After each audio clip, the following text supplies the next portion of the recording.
হয়তো আমরা দেখে আসছে আমরা দিলাম শাহাদাতের পরে কাফেররা কান কাটছে, নাক কাটছে, খুব খারাপ কলিজা বাইর করেছে। এবারে ঠিক কিনা? এভাবে ঠ্যাক বলির উপরে নির্যাতন করেছে। এটা কি মানবতা? এটা কি মানবাধিকার? দেখেন রাসূল সাল্লাল্লাহু আলাইহি ওয়াসাল্লাম কি শিক্ষা দিয়েছেন আমাদেরকে।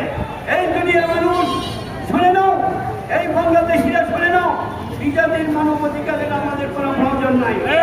আমাদের রাসূল আমাদেরকে শিখাইছে। আমরা রাদিয়াল্লাহু শাহাদাতের কথা শুনে ওনার ধৈর্য সরিয়ে রাদিয়াল্লাহু দুইখানা কাপড়ের জন্য দুইখানা কাপড় নিয়ে আসছে। দৌড়াইতেছেন লাশের দিকে। রাসূল বললেন যে একে থামাও, মহিলা মানুষ নাক দেখতে পর্দা করতে ভারী করা। হযরত জুবাইর রাদিয়াল্লাহু চিনলেন যে আমার মা। দৌড়াইয়া বললেন রাসূল না করেছেন বলে আমি শুনেছি আমার ভাই শহীদ হয়েছে, তার নাক কান কেটেছে, কলিজা ভেদ করেছে।